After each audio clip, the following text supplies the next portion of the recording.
writing an effective CV for the Dutch job market. Maybe you're experiencing that it's quite difficult at the moment. I understand. So I think, yeah, maybe this webinar is coming at the right time for you guys. But first, maybe a little bit about me. My name's Kimberly. I'm a manager office operations at Adams Multilingual Recruitment. I've been working here now at Adams for nearly 8 years. I'm originally from the UK. I've been living in the Netherlands for 25, well, actually more than 25 years. It's coming up to 26 years. I'm based here with my Dutch partner and my 2 children. And my background has always been within recruitment and HR environments here. So a lot of information about, CVs coming by, finding jobs, labor law, all of that sort of thing I've been involved with. So I hope I can help you guys out today. Okay, a little bit, slide 1. A little background information go a long way. Maybe some of you have been in the Netherlands for a long time already. Perhaps some of you haven't. And maybe you've noticed that the communication style in the Netherlands is honest, transparent, often direct. And that may be very different to what you're used to in your country of origin. In general, the Netherlands favors, like I just mentioned, transparent, honest, and has a direct communication style. I know when I first came to the Netherlands, for example, I had to get used to this. Being from the UK, where we're very polite often, I always still to today say, like, I'm sorry 100 times a day. And my Dutch partner just says, stop saying sorry. So the communication style here is very different. And maybe for some of you, this may feel like a breath of fresh air. And for others, it can take some time to adjust. So if you're one of these people who feels it takes time to adjust, it's okay. It's perfectly normal. Because you may be used to a more indirect, softer communication style. So don't let it scare you. Don't take it personally. It's just the way it is here. And I think over time, you'll start appreciating it. I think now I'm getting to the point where perhaps I'm turning more Dutch, and I can be directer in some things. And I often notice this when I go home to the UK. My parents actually pull me up on it. So there you go. What you may also not be aware of is that CV standards can differ really, really greatly from country to country. So you may be used to providing quite an in-depth CV. Perhaps it has a lot of information there about, where you're living, your family members, maybe even your beliefs and things like that. But in the Netherlands, these sorts of details are often deemed unnecessary. So that's good for you to be aware of. Okay, so maybe some tips for you. It's everywhere. We can't get away from it, unfortunately, but help yourself from being discriminated against. And how can you perhaps do this? What I would suggest on your CV, for example, is not to mention your nationality. We want to be as open and transparent as possible. But yeah, there are biases out there, and we don't want anybody to be biased when we look at your CV. We want it to be neutral and looking at your skills and experience and not actually where you're from. The same about religion, of course. There's no need to mention that on your CV. A recruiter should be looking at your CV and picking you out based on the skills and experience that you have and the match that is with the role. Religion shouldn't come into it, so there's no need to mention that on your CV. There's also no need to mention your age. This could also be something that you could be discriminated on, whether you're too old or too young, for example. We don't want that to happen, so please don't put that on your CV. Again, we want to make sure that you get the best possible chance and that you're looked at based on your skills and experience. And maybe just a question mark for you, but it could be important, is to ask yourself the question, do I want to add a photo onto my CV? And some people absolutely feel it's really, really appropriate to do so, because you want to show them who you are. But yeah, I mean, it really depends. Huh? Some people may be discriminated against as well. And we don't want that to happen. And maybe it could be positive discrimination or negative discrimination. So you have to think about that. Is it something that I feel comfortable with doing? And if so, great, do so. And if not, it's also fine. It's not an expectation in the Dutch labour market to have a photo on your CV. Okay.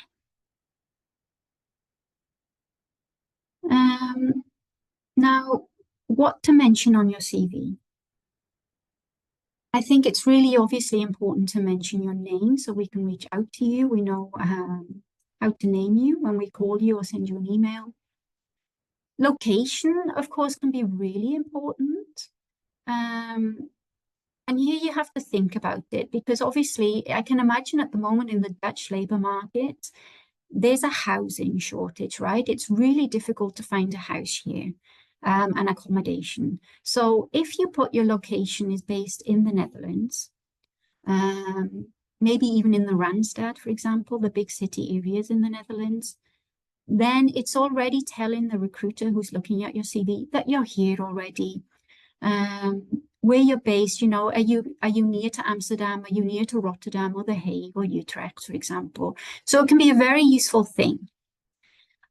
However, it could also be something that works against you if you're still based abroad, for example. Maybe you've actually got a place to stay in the Netherlands. Perhaps you're planning to come here in the summer, but your CV states that you're still, I don't know, in Italy, for example.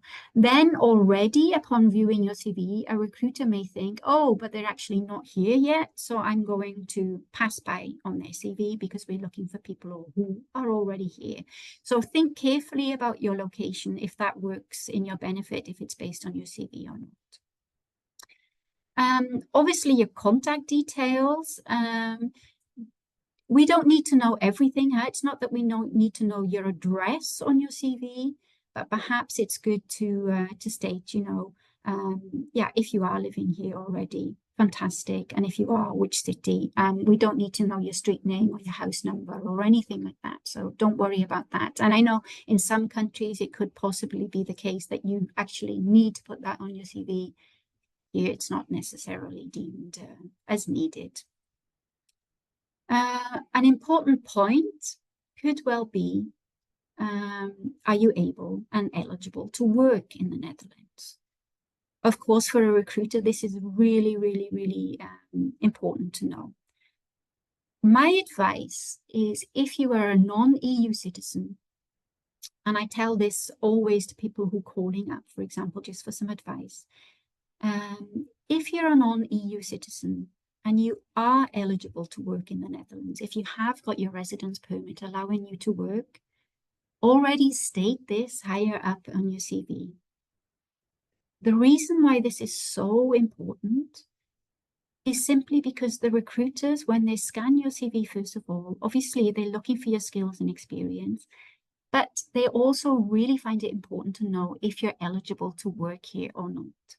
If you're applying via a recruitment agency, the client that Adams may be recruiting for example, may have stressed that they're only looking for people to work with them who are able to do so freely already. So this is really, really important. It's not always obvious for us to see that. So state that. Also very, very important to do, I feel, is to put the link on your CV of your LinkedIn profile. This makes it super easy for the recruiters to just follow, take up that link and come straight into your profile. And sometimes that's a quicker, easier way for them to come into contact with you. So I would put it there as well. Really important point, and they can link with you earlier. What I would really suggest, if you are a creative person, you're looking for a creative role, perhaps in marketing or in fashion, for example, or graphic design, anything that's creative, and you want to show the recruiter your portfolio, our suggestion would be to put the link to your portfolio on your CV as well. So you don't have to actually send all of your portfolio through to us. That may be, not looked upon. State it on your CV, state the link, makes it a lot easier for the recruiter to look on and see basically, wow, what have you been doing and what can you offer? So I think that's a really important thing to mention on your CV as well. Okay. Now, how to make your CV stand out from the crowd. This is an interesting one because it sort of creates a sense of, okay, I want my CV to be picked up by an ATS system, but I also want it to stand out a little bit. So how can we do that? What I would suggest is to use a format or a template that is really simple to read and stands out from the crowd. So perhaps it's not perfectly creative, but think of the color, think of the font type. Is it easy to read? Think of the format. Is it concise? Is it easy to look at? Or is it a bit messy? These are the things that are really, really important. Create a bold opening statement on the top of your CV. So perhaps just under your contact details and so forth, stating a summary with a few key sentences about you, things that the recruiter can get an impression immediately about what you are looking for and what you're good at and who you are. So tip, of course, ChatGPT is out there, it's everywhere. So you can use that to help you with this bold statement. But please, I think it's super, super crucial to stay true to yourself as well. The recruiter, they want to see a great CV, but they want to be able to see the person behind the CV as well. So put things there that are true to you. So we get a feeling about you and not an AI system, for example. I think that's a crucial point. I think everybody's using these systems these days. There's no way to go around it. They help us so much, but we still want to be in connection with you as well. Now, if you're applying for a specific job, customization is key. So tailor your CV to the job and really have a think about this. Incorporate the relevant keywords from the job description. So it may well be that you're used to having a CV from 5 years ago and you think that was fine and it still is, but things have changed so much. I think it's really smart of you to customize it for every sort of role that you go to. Really try to match it to what they're looking for. So customize with keywords. And maybe have a look at other job descriptions. Are there similar job descriptions out there that perhaps are using slightly different words for the same thing? You can use this as well. Maybe it ups your chances. Now, a really important point is to ask yourself, if you're applying for positions and if the job description is in Dutch, ask yourself, are you happy and comfortable to apply for that position? Because maybe you fulfill the criteria. Maybe you can do a translation. You think, wow, that's me. But really have a think about it, because I think when we first come to the Netherlands, a lot of us, we feel that we need to learn Dutch, which is fantastic. It can open a lot of doors for us. But we also have to be realistic. Learning a new language to a professional level takes time. It's as simple as that. So ask yourself, are you open, happy, and comfortable to work in a Dutch-speaking environment? And remember here as well, it's not just about the language, it's about the culture as well. This is also some things that you're learning, and maybe you fit in this culture fantastically, but often again, this also takes time to progress and to adapt to your new home country. So if you are open and comfortable to working in a Dutch-speaking environment, show this by writing your CV in Dutch. And send that off, of course, maybe with a motivation letter in Dutch as well. And of course, be prepared to have the interview in Dutch. So maybe, you feel that your Dutch level is okay, but really ask yourself, am I comfortable to actually have a whole interview in Dutch? Will I be able to sell myself the best? And, even if you are able to do that, you are able to function well in a Dutch speaking environment, ask yourself, is that for you? Would you miss, the international side as well? That's something really, really important. Another tip is your hobbies. Add these into your CV. Because of course your skills and experience are super important, but your hobbies could be too. They can be an icebreaker and can help you connect. So if you're a fantastic kite surfer or a marathon runner or that hiker, these could be great things to put in your CV as well, because you may form a connection with a recruiter looking at your CV as well. So it may just break the ice a bit, so put that in. Now, what about the presentation? Our suggestion is, and this has been the same for all of the time I've been here in the Netherlands actually, is to keep the length of your CV to a maximum of 2 pages. And I know from experience, this can be a lot to ask if you've got a whole array of experience and skills, but try and condense it into 2 pages. That's the norm here in the Netherlands. Perhaps you're used to more in different countries, but here it's really 2 pages is enough. So keep it to that if you can. And clarity, use bullet points to present information in an organized way. So it makes things look neater on your CV. So instead of the recruiter having to read line by line, use the bullet points, because then these skills and experiences that you've had are picked up on the page earlier. So I think that's a really nice point. And use action-orientated language as well. So, you can use these action verbs to describe your responsibilities and achievements. So, for example, led, initiated, achieved, approved. These really help to bring your accomplishments to life. So that's a nice tip for you as well. And quantify success. So whenever possible, quantify your achievements with numbers. So for example, if you're in sales, how much actually did you bring in that year?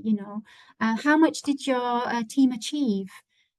Emphasize this with concrete evidence, because recruiters may think, oh, wow, that's actually, what we're looking for. What an amazing achievement. We want to speak to this person. So quantify your success with numbers, if that's applicable for the role that you're applying for as well.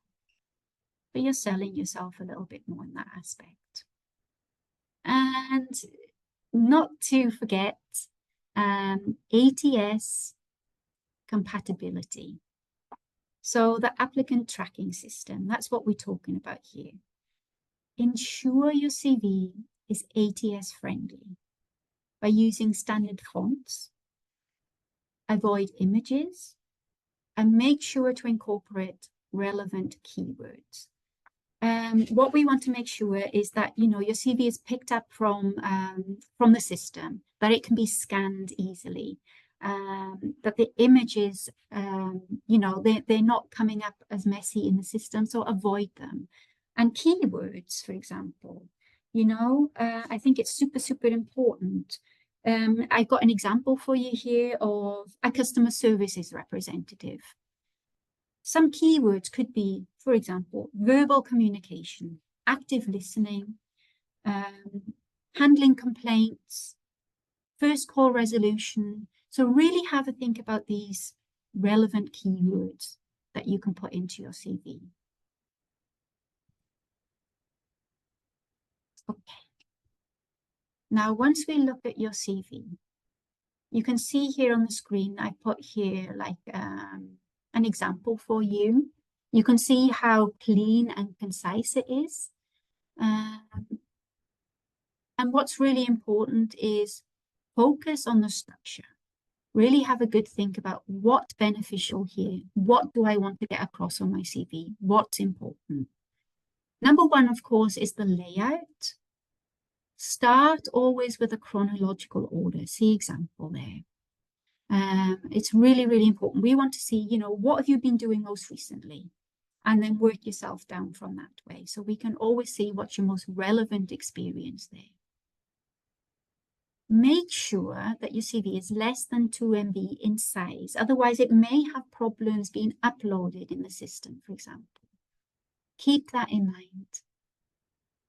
And I've put here maybe an MS Word format or a standard PDF. I know some of you may have an issue with uploading a Word document, for example. You may feel like, hey, it's not super safe because it could be edited. I get that. So if you're not comfortable doing that, use a standard PDF format template. Make sure, though, that this PDF is not, full of graphic design or imagery, because then it will have a problem when it's getting uploaded, or maybe it will not be picked up upon as easily. So that's super, super important. Font size is also important, and the font that you use. So what we want to see is a CV that's easy to read. If your font size is too small, you're probably then trying to get too much on your page, for example. So our suggestion is, with your font size, don't go smaller than 10 points, because otherwise it gets too difficult for us to read and probably too much information. And with a lot of things in life, less is more. So use a less is more design. I can imagine like this example here. It's nice to have a color. It's nice to perhaps have a little bit of image, but not too much. Otherwise, we're going to have some issues. But design it with text overall rather than images. I think that's a really important point. Now, as I mentioned earlier, any links to creative projects, portfolios, additional information, make sure it's put as a link and not as an addendum or an extra attachment and things like that, because it may get lost in the system, which would be a shame. If the recruiter pulled your CV up and they can see your relevant skills, then they can easily click on that link and see your portfolio or your projects that you've been accomplishing.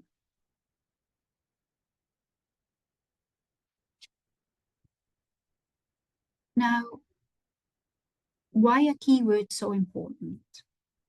It's all about the applicant tracking system. Because these days, of course, they're using a lot of the time AI. And this software helps pick out keywords during the search process. So as soon as you've applied for a role, and it may well be that the system in the background is already matching your keywords to the job description. So the ATS will conduct a sort of analysis of your CV. It will scan through your skills, your education, and your experience. So these keywords are super, super important. So focus on the content. Make sure you're using clear job titles. Use active instead of passive words. And what we mean by that, for example, is an active thing could be, we increase sales by 20%. And passive could be sales were increased by 20%. So you can fiddle around with this with ChatGPT as well. Ask them, okay, how can I use my active words instead of passive words? That can be really beneficial for you. Now, add 5 relevant business activities per job. So you don't want to go overboard because then it gets too much, perhaps. But by adding 5, we're basically looking then at the 5 activities that are most relevant. I think that's really important. And use synonyms as well, so keywords are picked out. I think that's really important. So try and figure out, some different words that you can use to, explain the same meaning. I think that's also very, very important for you.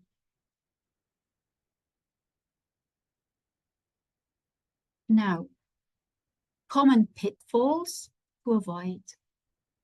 And we've all done it, we've all been there. But I hope this presentation helps you to really scroll through and have a look. Of course, pitfall could be including irrelevant or outdated information. So if you've got a huge array of education and experience in past roles, really filter it down to what's important for this role that you're applying for and add that. So any outdated information, perhaps you started a role 10 years ago and then you moved into a different environment. Is that information from 10 years ago now relevant to what you're applying for? If it's not, ask yourself, do I really need to put it in here? Or is it just information overload? And like I was mentioning, often less is more. So all of these excessive details that you think, wow, it's really important to add in there, ask yourself, is it really that important? Is it really that important for this role? Can I leave it out? Or does it really need to go in there? But often less is more. Focus on that. We've all been there, especially when we're living in a different country, when we start sort of mixing languages. Be careful with your spelling and grammatical errors as well. This is something that I'm a nightmare with. I always then check it 100 times because I type so quickly these days and I'm so used to the Dutch and English going through my brain that sometimes I don't know anymore. Is it now Dutch or English that I'm trying to spell? So think of these things, double check as well. Another pitfall could be using unconventional job titles that may not be recognized by the ATS system. So again, look at the job titles that you're using. You can have the help of ChatGPT to look, okay, can you help me with these job titles? Can I see these in other role descriptions that I'm applying for? Use the ones that are common and coming up again and again. Of course, if you're really looking for a role, it may well be that you're applying for a lot of jobs at the moment. It's a tough labor market, so I get it. But before you apply, before you upload your CV and press send, make sure you're addressing this information to the correct recruitment agency or company. And it happens, we're all human, but I think you can just double check before, especially if it's in a cover letter, double check again, or in the email. Who am I sending this information to? Have I got the correct name? Have I got the correct name of the company? And then you can send it. Because the most cringeworthy, embarrassing thing I can imagine is if you realize afterwards that, hey, I'm just double checking, and you open it and you think, oh my gosh, I've sent it to, or I've addressed it to the wrong company. So have a think about that as well. Another thing that's super important these days is really don't let AI do all the work for you. It seems to be like a battle going on at the moment. There's so much AI related, and it's an amazing feature. It does so much for us, but we don't want it to be so amazing that we're forgetting that we're human. We don't want to be a robot. We don't want a recruiter to think, oh yeah, it's another one in a million, they're all the same. They're all sending the same messages. So try to be as authentic as possible. We really want to get an impression of who you are, why this is important for you. And of course, the systems, the AI systems can help with keywords and things like that. But we want to see you. So don't let AI do all of the work for you.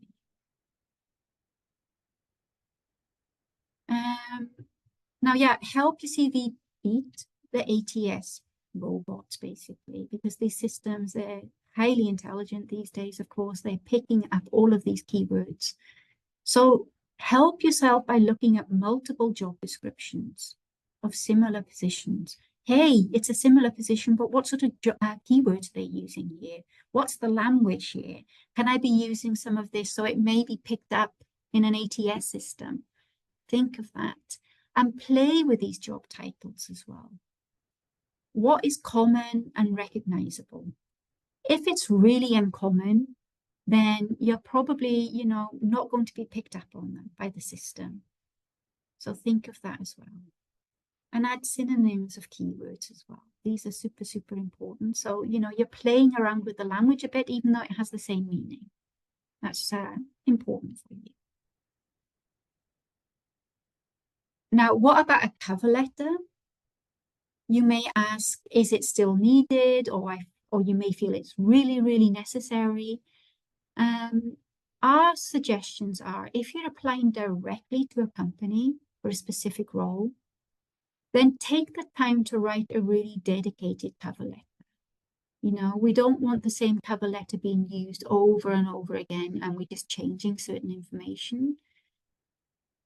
But try and adapt it so it's dedicated for that company and that role. Why are you interested in that company? Why is it insightful for you? Why is it inspiring you? What is it about this role that's making you want to go for it? Write that dedicated cover letter if you're applying for that specific role with a company. Now imagine, and I can imagine, of course, this happens a lot, you just want to send an open application to an agency. A cover letter at that point may not be necessary. What's most important at that point could be, especially if it's an open application, you just want to get your CV over there. You're hopefully wanting to make contact with a recruiter. Send your CV, of course. That could be fine for that moment. If at a later stage, you've had a conversation with the recruiter, they feel that they have something in mind for you, they may want at that point, with your permission, to send your CV to the client. The recruiter in the agency can at that point advise you on whether a cover letter could be beneficial or not. So perhaps ask yourself that question: is it an open application? If it is, great. Do I really need to write a cover letter or not? You can leave it up to the recruiter to help and guide you there. A really nice tip is, if you are invited for an interview without sending a cover letter beforehand, that's sometimes perfectly okay. You can go to the interview, maybe your recruiter's picked you up and you've had an amazing conversation. You could be a really great match. They've sent your CV onto the company and they say, fantastic, let's invite them over for an interview. That's okay.